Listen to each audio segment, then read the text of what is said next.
Go ahead. All right, welcome to Iron County Commission. This is a special meeting, Monday the 5th of August, 2024. We're here today to, the only item on our agenda today is to canvass the recount of the CD2 race that took place June 25th, 2024 in the primary election. We're going to start out today as usual with a prayer and the Pledge of Allegiance. I've asked Matt Wood if he would lead us in the Pledge of Allegiance, and then Amy Blake if she would offer an invocation.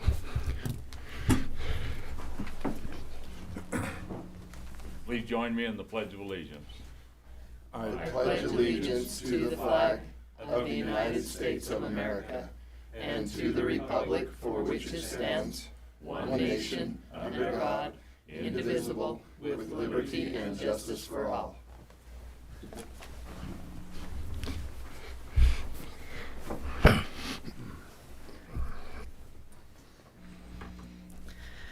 Our kind and gracious Heavenly Father, thank you for letting us meet together today to discuss a very important matter that has come across their agenda. Please bless that as we go through this meeting, that the process will be complete and to the letter of the law, and that we may be able to resolve this issue so that we may be able to continue to do the things that this commission has been set aside to do for their county and their state.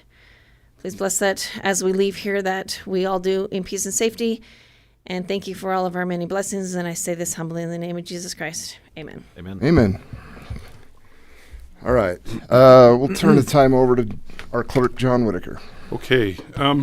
So, as you recall, we tried to do this the other day, and out of an abundance of caution, we put it off until today. I guess first things first, with a total vote of 4,509, Colby Jenkins increased by 1, and that was, as we discussed, there was one ballot that we adjudicated differently.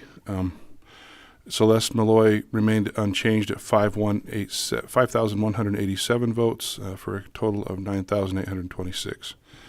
That number changed. Usually if there's a problem, it's a human problem. And in this case, it was that inconsistency on the adjudication. It could have gone either way. As far as the reason for our abundance of caution, I've had a lot of conversations with my colleagues over the weekend, and they were able to kind of get the database issues resolved in Tooele and Washington counties. Our Iron County, to be clear, never had the problem. What it was, and actually talking with Commissioner Blake last week, he had a good analogy. So when there are ballots that need to be adjudicated, like if they mark 2 ovals or if there's an unclear mark, that kicks it out so that we have to have human eyes look at it. Sorry. We're good. And so we go through and we do that process called adjudication. We basically judge each ballot and try to determine the voter's intent on who they voted for. And the problem with the database for Tooele and Washington was that it was like Commissioner Blake said, it's like having a Word document you haven't saved yet. You do all the adjudication work and you go to a different screen and they have a little button called Commit Results. And you hit that button, and that's like hitting the save button on Word. And the error came in the saving part. And in both cases, it saved some but not all. My colleague Tracy Shaw in Tooele County actually discovered that the numbers didn't look quite right. So in other words, all the other ballots were right, but the adjudicated ballots, not all of them were saved. And so they don't get added to the total until they get saved, so to speak, until those are committed. And so she kind of raised the flag, and they began to look at it. And none of the other counties, I just got off the phone with Justin Blow from ES&S, and they went through the database for all of the other ES&S counties in the CD2 race, and none of them had that error. except Tooele and Washington. And they will, of course, continue to address that. Kudos to Tracy for catching it, Melanie Applenap and Ryan Sullivan in Washington County do a tremendous job, and they also recognize the problem early on. And they are, my understanding is they're canvassing at noon today. So one other challenge that we had was a minor challenge, but we had a new bit of a process. We talked about it during the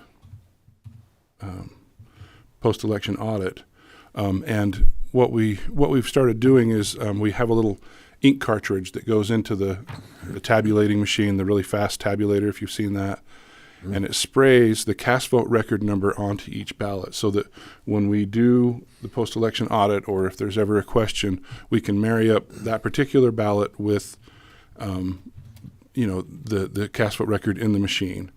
Also, to make life easier for us and for auditability, we also we bundle all of the ballots into batches. Different counties do different amounts. Iron County does 50. Our process is a little bit more manual. Some counties do as many as 300 in one batch. But with 50, we can usually isolate a single ballot pretty quickly. In fact, to that end, we had during the primary, we had one ballot that was really confusing on the screen. It had this weird gray area, and we couldn't figure it out. And so Chanel's like, should I just go grab that ballot? Because, again, we have them bundled. We actually keep them in order as they come out of the machine. So it took her like 90 seconds to go in and get that ballot.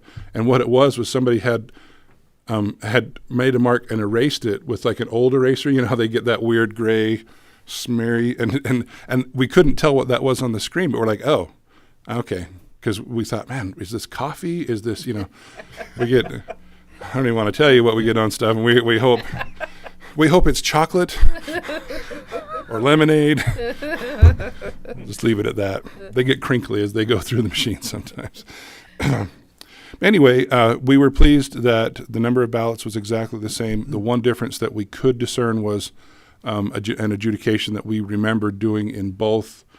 In elections like this, Chanel and I can do it ourselves. In the fall, we're probably going to have to have a few different employees. But she and I could both remember this one ballot, and we adjudicated it differently. It basically had both ovals filled in, and sometimes they'll put an X through one, but it had an extra line, so it looked like a star. So we're like, do you mean this one or not this one? And on the first time through, we said, oh, that's an overvote. And on the second time through, we said, no, that was a vote for Jenkins. We adjudicated it differently. So anyway, so that's all the new information that I have. We've talked about this ad nauseum. Okay. Any comment before we have a motion? I have a statement. Okay. So I modified a little bit just a minute ago. I read a report this morning, well over the weekend actually, and I read it again this morning, but I wanted to take this opportunity to stress the importance of free and fair elections. And as I read this statement, this reflects nothing on our clerk and his staff. This is simply about the process we're dealing with at this time. But the importance of fair and secure elections is a principle which is actually the foundation of our democratic republic. The Utah Constitution, Article 1, Section 17 states that all elections should be free from interference. This includes interference from the Postal Service. These next three paragraphs I just added this morning after reading this report over the weekend. So I quote this report, and I can give reference to it if somebody wants it. We found that the Postal Service personnel did not always comply with policy and procedures regarding all clear certifications, election and political mail logs, and audit checklists. The Postal Service Inspector General warned in a report made public this week. In addition, we identified processes and policies that could pose a risk of delays in the processing and delivery of election and political mail. That means the 2 or 3% of ballots gone missing in the mail could add up to tens of thousands or more votes, uncounted nationwide in the November election. Other election and political mailings weren't processed on time about 2.5% of the time, according to a chart inside the report. Among the issues flagged in the report were that postal employees didn't keep required logs of processed ballots and election mail, and there was a lack of management oversight and monitoring to ensure that election mail and political mail audit checklists were properly completed and accurate information. And that's from that article. If we cannot trust the mail service to postmark or deliver election mail on time, how can we trust them to deliver ballots to voters? In 2021, thousands of ballots in Iron County were never delivered. We still have no explanation as to why the Postal Service disposed of these ballots or at least never delivered them. This year, more than 400 ballots in Iron County were postmarked after the deadline, even though voters claim they mailed them on time. Governor Cox mentioned late postmarks affecting rural Utah voters back in 2018. The legislature renewed discussions earlier this year to changes in mail processing in rural Utah. At the end of the day, we will never see rural Utah represented or protected if we keep acting as a rubber stamp as we certify bad elections. Moving back to in-person voting with an opt-in option is a little more effort, but it solves most of the problems we have faced in the last 6 years of elections in Iron County. And I'll segue. I thought it was interesting this year that in Washington County, I think, and if I remember correctly, about 1,900 ballots were thrown out either due to the curing issue or a postmark issue. I talked to Adam Snow, who's a commissioner, and there was 101 ballots that were stamped. You couldn't read what the postmark even said. So there was 101 ballots thrown out. Those voters were disenfranchised because you couldn't even read what the postmark said. It was some kind of weird mark, and so they had to throw those out. 24 years ago in the presidential race recounts in Florida, the Supreme Court ruled that the government cannot value one person's vote over another by arbitrary treatment. Equal protection applies to the way votes are counted and handled. In the 2020 presidential race, a New York case showed that valid votes delayed by the Postal Service should be counted to avoid disenfranchising voters. I'm worried about this November election, and I have volunteered. I told John he's bought some boxes. I've got a hammer drill, and I've offered to go out and install those boxes to help with at least people being able to drop those into drop boxes and getting them back to us, and I applaud that process, and I think that'll help a lot. I still worry about getting ballots. But as leaders, we are elected to represent our voters. They trust us to uphold the integrity of our elections, and that's what I will do today. So that's my statement. Any other comment? I would just say that it is concerning for those folks that got their ballots in that did not get them to count. And I went to a family reunion a couple weeks ago, and one of the relatives came up to me and they said, I will never put them through the mail again. I'll put them in the box. And that is probably something that we need to encourage our folks to do, is to put them in the box. Then they're secure. We don't have to worry about the mail service and not getting them counted properly.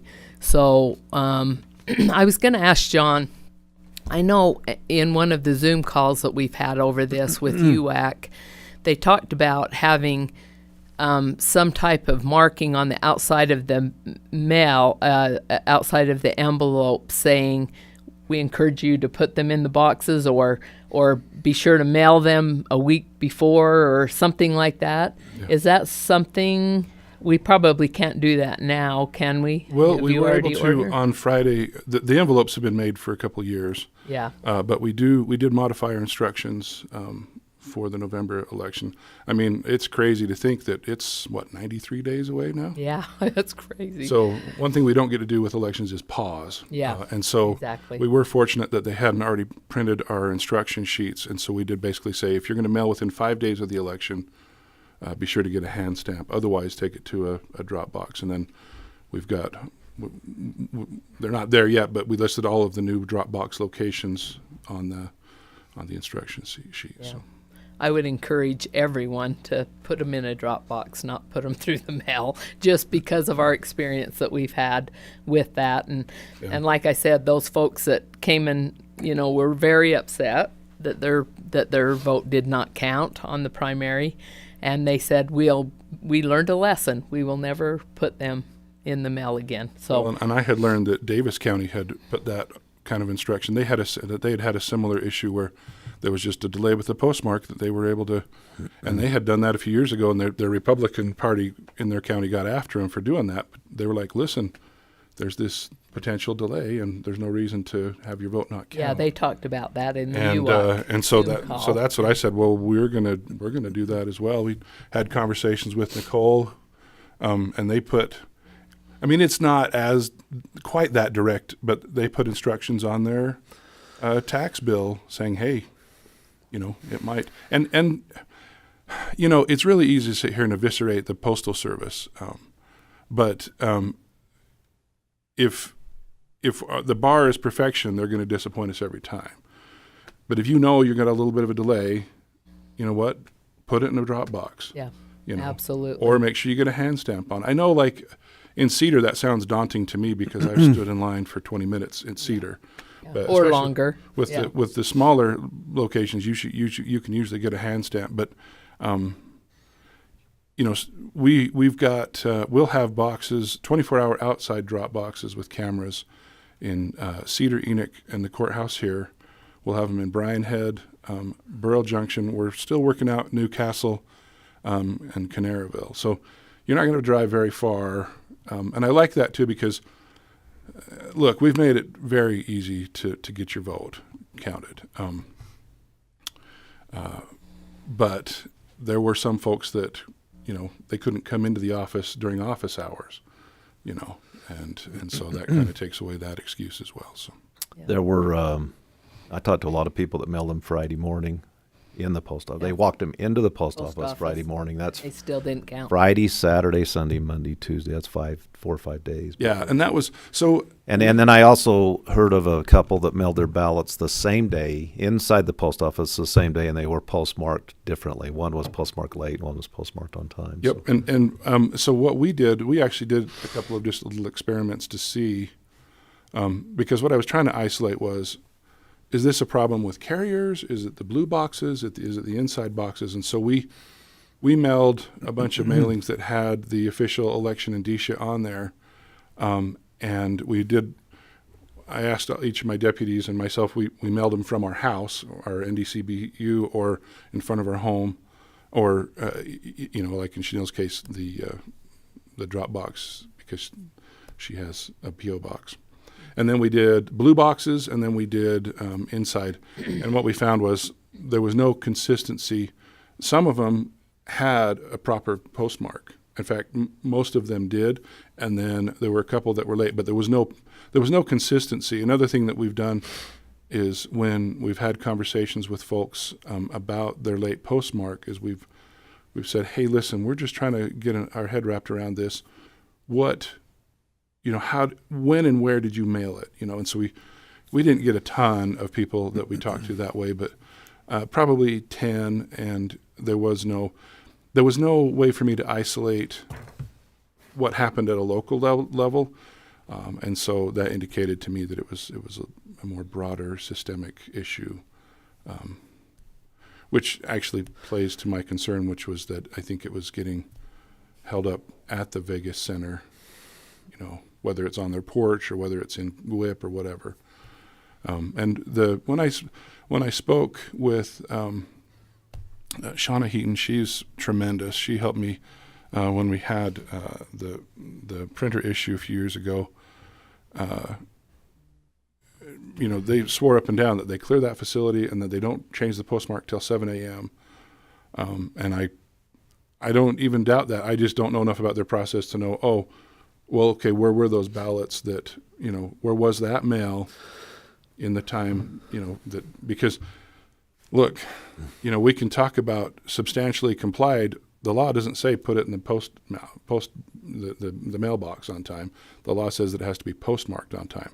That's why Washington County had The disappointing thing about that, John, is I agree. Our leadership has known about this for years, and nothing's changed. And so we can't let the Postal Service continue to decide close elections. That's Well- the problem. And wait till we get to the presidential. And so how do election. you fix it, right? And so Well, what we have- don't. I guess we don't use the postal service. We say don't use the postal service at all, or hand stamp them. Is it too late to put that on the instructions to hand That's stamp what I them? just said. We Okay, did that. you have this time, done that, yeah. okay. Mhm. And then additionally, we try to make it a little bit easier to have access to those drop boxes. Right. I was grateful to George Colson, who's not here. He came up with some money for cameras, and we were able to get some HAVA money for the boxes. They're made out of stainless steel. They're a little bit pricey, and we'll deploy those. So the question is, from my perspective, what can we do? Well, those are the things that we can do. And in terms of trusting the Postal Service, I think you can trust them to get it delivered, but On I don't time. know that we can. Well, and I want to talk about that too. The reason we have a delay between election day and I mean, people just every single election. I answer this question 100 times. You don't know the results on election night. Why? Because they're not final. Those are the unofficial results, and that's always been the case. And the reason for that, at least in part, and this is even before vote by mail, when we had absentee ballots, you have to give those time to come in. And so the legislature has said, okay, the deciding factor is the postmark. The only other factor is we have to have them in our possession by the time of the canvass. And I learned early on that I don't want to canvass close to the election. We have 7 to 14 days. I want to be at day 13 or 14 because I want to give those ballots time to get back to me because we want to count as many as we possibly. Part of the argument that we heard too was a lot of people want to wait till the last couple days to vote because inevitably things come out about certain candidates maybe that that come out and they think, oh shoot, I wish I wouldn't have voted for that person. Or if you're like me and a procrastinator. Right. And And a so lot of people are that. A lot of people like to vote, Close. and so if they take it in Monday and have the reasonable expectation that it's going to be postmarked, And so I think we need to clarify that we just- expectation, and that is to say, if you're close, get a hand stamp, or better yet, take it to a drop box. And some folks don't have that option. The mailing is good for them. Handicapped people, shut-ins, that type of thing, that the postman can pick up their ballot. Absolutely. I mean, so for some reasons, there are good, reason why we do that. I would just say to those folks, they have them almost a month before. 3 weeks. 3 weeks, and I would say get them in as soon And- as you and can. let me clarify. if that's the case. We get quite a few right Early. after they come out, Right. and which is good for us because that way we're not trying to process them all at the last minute. So And I understand Paul's, what folks have told us about waiting to the last minute, but if you need to send them through the mail for some reason, I would say get them in early. yeah, Absolutely. and we found that anecdotally with the conversations Paul has had with people and our conversations with voters, I think the most egregious one was Thursday. So Thursday, Friday, Saturday, Sunday, Monday. Most of them that were in that suspect batch were Friday and Saturday. Some were Monday. Yeah. There was one on. I didn't hear about that one. The Thursday. And so yeah, it was actually Tammy Pearson's kids from Beaver County. Oh yes. And she had drilled that into them to put them in a box. And I won't they tell you did what she it told me. anyway. She told them, but that's a different story. But yeah, and so I think look, that's the system that we have to work with, and unless there's big systemic changes there, what we need to do is make our messaging match the situation we're in. And none of us are perfect. Who's the government? Well, it's the It's people. this great big bureaucracy. Well, and, but it's that's also- what happens with those kind of big things sometimes. that's true. They're just not as efficient, and so we have to take that into consideration. Yeah, but it's Bo, it's you all. It's so the question is, last year when you guys did your truth and taxation hearing and you had that person with her sign that said taxation without representation. Well, guess what? We have representation. You can come to me. You can go to you. There is leadership in the Postal Service, and they darn well ought to hear from us. They're going to, and they will. Well, I have to tell you, our daughter works for the U.S. Postal there you go. Service, and she said they're getting audits throughout Well, and the counties. These counties, they are getting out audited right now. one of the conversations that I had, and I haven't been able to follow through with because I'm getting sued a bunch of different ways over all this, but is the Inspector General reached out to me, and I was going to sit down with him and our state election director to kind of, talk it through with them because, and I appreciate that because, again, is it a great big bureaucracy? Absolutely it is. But there It are is. people involved, and we can get a lot more bees with honey. Mm-hmm. And so we don't have to go in and be a butthole. We can be honest and forthright. We can look for solutions, and we can figure out how to make our system work with their system. And that is the best way that we can do it, I think. So And I get it. We've all had employee problems over the last couple of years with COVID, and it's no different with the Postal Service. I have Same. two Exactly the different. My son and another business said the Postal Service comes to their place of business maybe twice a week, maybe, if they're lucky. Yeah, and it's And- supposed and to be it's- delivery every day. Every day, and granted, they have the same problems every business does with we're all people, and I get that, but maybe John, when you meet with the Postmaster General, Inspector General, whatever his title is, maybe they need to change their messaging on their post office box, because when it says on there, all items Postmarked deposited by daily. 3 o'clock That's will be exactly postmarked right. the same day. By damned, change it. If they're not going to do it, change it. Change it. well, and I think we had a different conversation, Paul, and you were talking about back in the days, before computers, you did your quarterlies, and you put them in by mail, and you expected that it would get a timely postmark because the postmark matters on whether It does. Or you get penalized. Taxes were filed on time. Yes. We had that problem here, Nicole. So let's change the messaging on the post office boxes and in the building. Yeah, well, We and need to demand that, John, if that's going to be the case. So. Yeah. All right, are we ready for a motion? Any other comment? Do you want me to? Absolutely. I would move for an approval of the canvass of the recount of CD2 in the June 25th, 2024 primary election. Is there a second? I'll second. Moved and seconded. All in favor? Aye. Aye. Nay. Any other comment? Seeing none, we will be adjourned. Thank you.